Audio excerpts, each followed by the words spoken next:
विक्रम ने नजरें उठाकर चारों तरफ देखा। ये जगह किसी बड़े गराज या गोदाम जैसी थी, लेकिन इस वक्त अंधेरे में डूबी हुई थी। अदिति ने दीवार पर बना स्विच ऑन किया तो गोदाम के बीचों बीच छत से लटकते एक तार से जुड़ा बल्ब जल गया। अदिति ने लाचारी से कहा, सिर्फ इतनी ही रोशनी मिल सकती है, अगर मेन लाइट ऑन की तो ऊपर शोरूम में अलार्म बज जाएगा। उद्धरण, कोई बात नहीं। विक्रम ने गोदाम का जायजा लेते हुए जवाब दिया, हमारा काम चल जाएगा।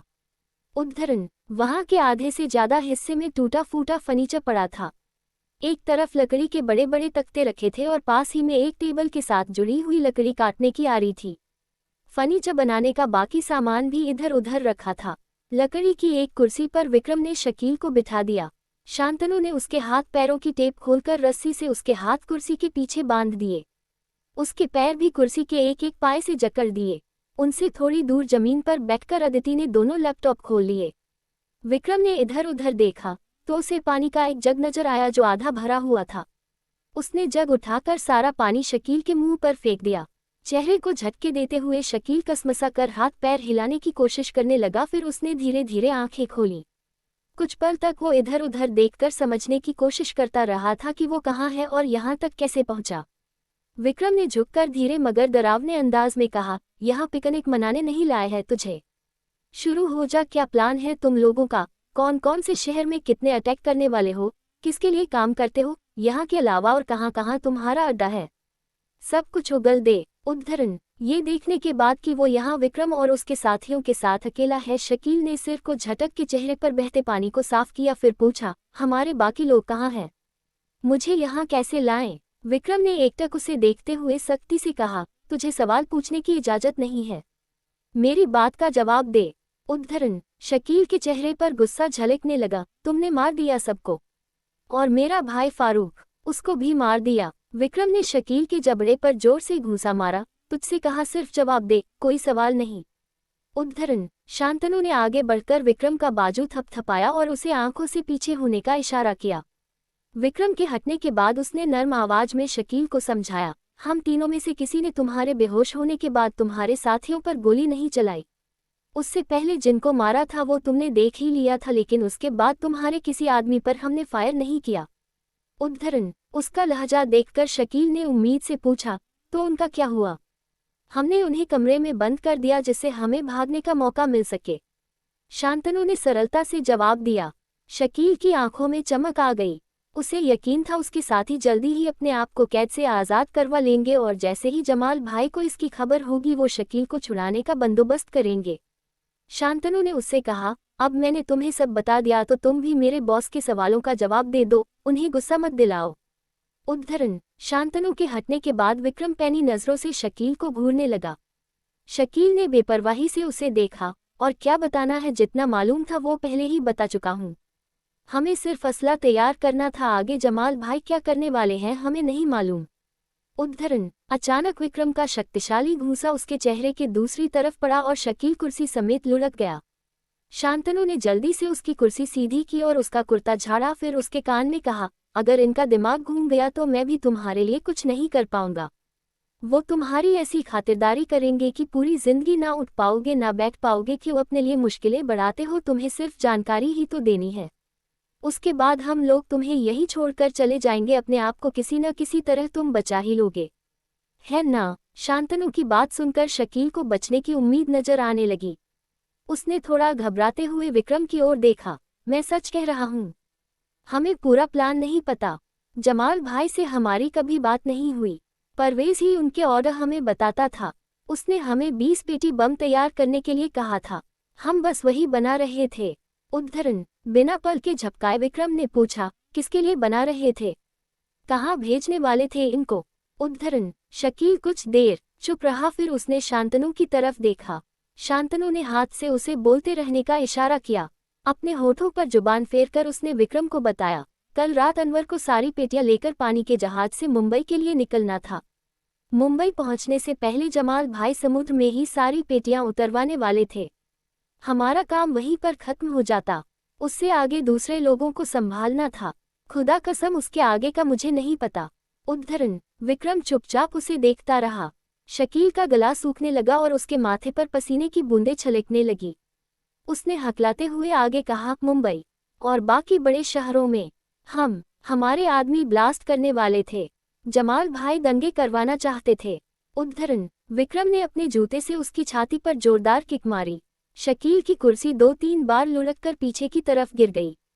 दर्द से कराहते हुए उसने उठने की कोशिश की लेकिन उठ नहीं पाया।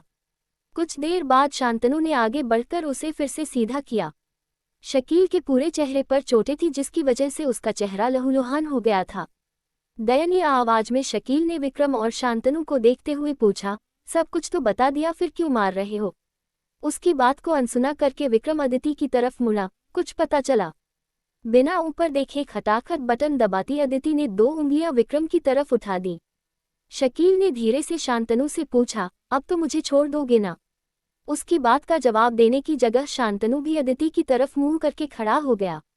2-3 मिनट के बाद अदिति ने उत्तेजित होकर अपनी मुट्ठी को हवा में लहराया और कहा, हो गया। उद्धरण, विक्रम और शांतनु उसके पास गए। उसने दोनों को अपने अगल बगल बैठने के लिए कहा और फिर बहुत ही धीमी आवाज में स्क्रीन की तरफ इशारे करके उन्हें कुछ बताने लगी। करीब 10 मिनट तक अदिति लगातार उन्हें सारी जानकारी देती रही जो उसने दोनों लैपटॉप से हासिल की थी। उसकी बात खत्म होने के बाद शांतनु और विक्रम ने एक दूसरे की तरफ देखा। अदिति ने अपना हाथ आगे किया और दृढ़ता से कहा, हमें ये करना चाहिए। उद्धरण, विक्रम और शांतनु ने उसकी हाँ में हाँ मिलाए और अपने हाथ उसके हाथ पर रख दिए। फिर तीनों एक साथ खड़े हुए अपने कपड़े झाड़ते हुए अदिति ने शकील की तरफ देखा। उसके खून से सने चेहरे पर डर और घबराहट साफ नजर आ रही थी। धीरे धीरे चलते हुए अदिति उसके पास गई और टेढ़ी मुस्कान के साथ पूछा, हाँ तो शमीम, क्या कहा था तुमने? शकील नाम है मेरा। शकील ने अपना सही नाम उससे याद दिलाया। अदिति ने व्यंग्य से हंस पड़ी। ओह, बोल तो ऐसे रहे हो जैसे जेम्स बॉन्ड हो तुम्हारा नाम। शमीम, शकील जो भी हो कोई फर्क नहीं पड़ता। जाना तो तुम्हें जहन्नुम में ही है जहां तुम्हारे बाकी साथी गए हैं। उद्धरण, शकील की आंखें फैल गई। उसने चेहरे को हिलाकर शांतनु की तरफ इशारा करते हुए कहा, लेकिन इन्होंने बोला तुम लोगों ने उन्हें नहीं मारा। इन्होंने कहा मेरे बेहोश होने के बाद किसी ने उन पर गोली नहीं चलाई। उद्धरण, अदिति ने हल्के से गर्दन टेढ़ी करके शांतनु को देखा। दोनों के चेहरे पर मुस्कान आ गई। शांतनु ने रूखेपन से शकील को जवाब दिया, उन पर गोली नहीं चलाई, लेकिन उनके पास रखी बम की पेटियों पर चला दी। जिन धमाकों से तुम्हारे देश को इतना प्यार है वैसे ही धमाके की आवाज उनके कानों में पड़ने वाली आखिरी आवाज थी।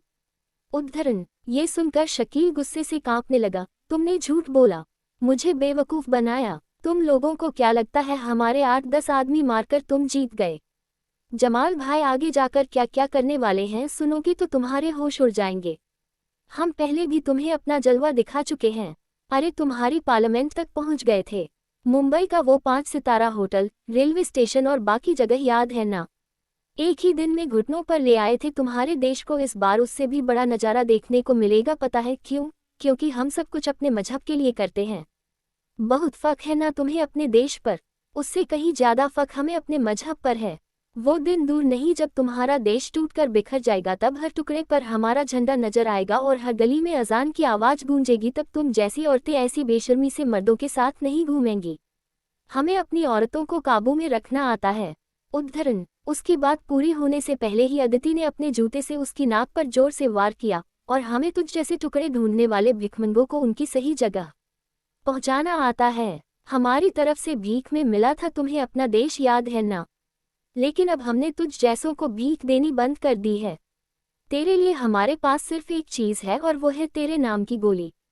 उद्धरण, इतना कहकर अदिति ने उसके दोनों कंधों पर एक एक गोली मार दी। अदिति के जूते की चोट से शकील का चेहरा पहले ही बिगड़ चुका था और अब गोलियां लगने से उसकी चीख निकल गई। उसका पूरा शरीर खून से लथपथ हो गया था।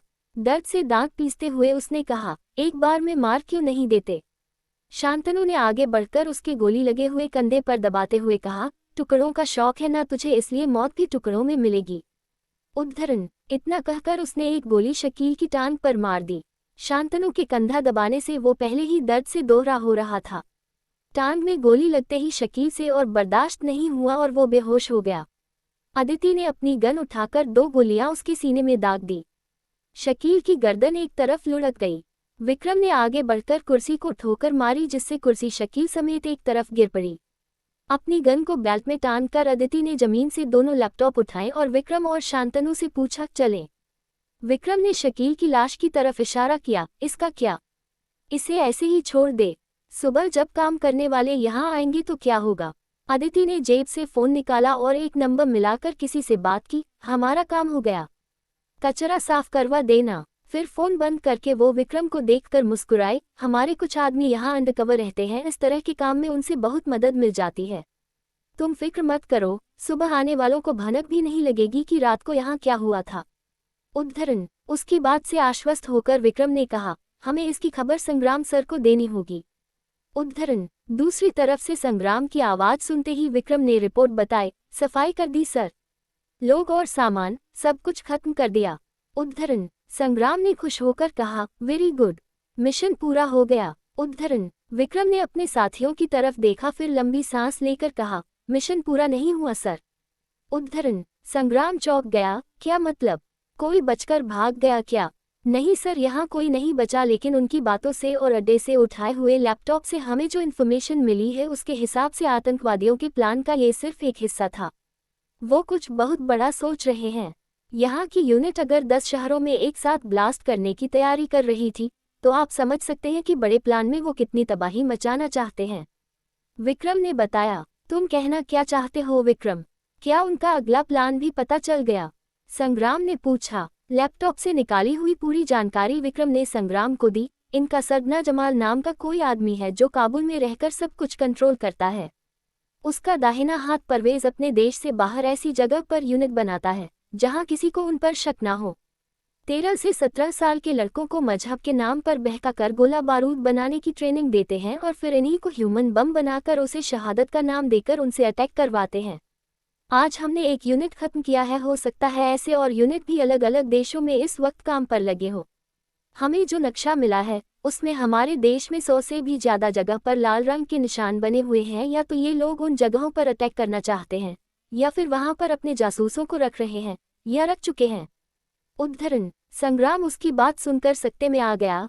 क्या लैपटॉप से और इन्फॉर्मेशन निकालकर ये पता चल सकता है कि इन्होंने कहां पर अपने जासूस छोड़े हुए हैं?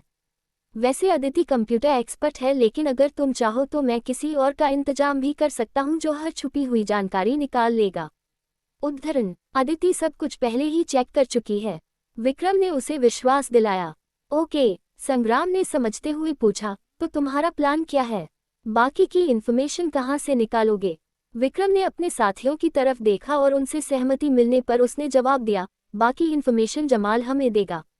उद्धरण। क्या प्लान कर रहा था विक्रम? क्या जमाल तक पहुंचना मुमकिन हो पाएगा?